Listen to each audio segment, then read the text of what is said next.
আসসালামু আলাইকুম, সবাই কেমন আছেন? আশা করি সবাই ভালো আছেন, সুস্থ আছেন। আলহামদুলিল্লাহ, আমিও ভালো আছি। তো আজকে বরাবরের মতোই আরেকটা ব্লগ ভিডিও নিয়ে হাজির হয়ে গেলাম। তো আজকে রান্না করব ভোরবেলার জন্য চিংড়ি মাছ আর ডাল। এই জন্য চিংড়ি মাছগুলো কুটে নিতেছি।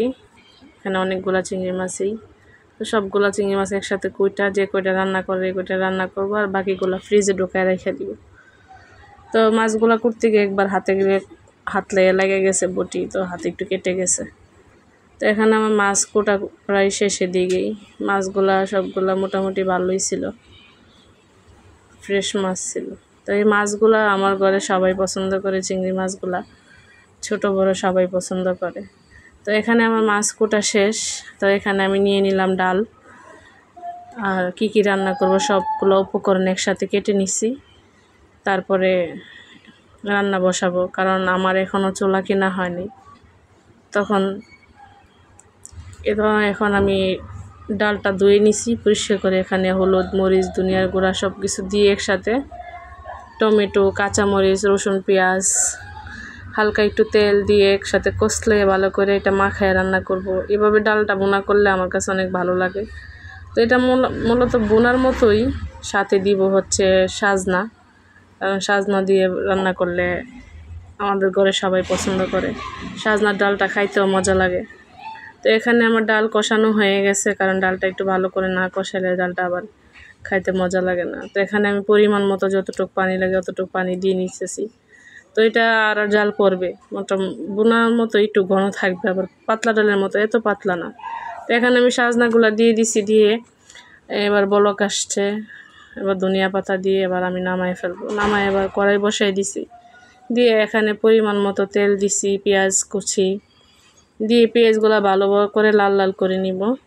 লাল লাল হয়ে গেলে এখানে হলুদের গুঁড়া, মরিচের গুঁড়া, ধনিয়ার গুঁড়া সব কিছু অ্যাড করে এখানে ভালো করে মশলাটাকে কষিয়ে নিব একটু পানি দিয়ে। তো মশলাটা কষানো হয়ে গেলে এখানে দিয়ে দিব আমি টমেটো দিয়ে দেব রসুন, পেঁয়াজ, না বলতো রসুন না, বলছি পেঁয়াজ দিয়ে এখানে দিয়ে দিব হচ্ছে চিংড়ি মাছগুলা।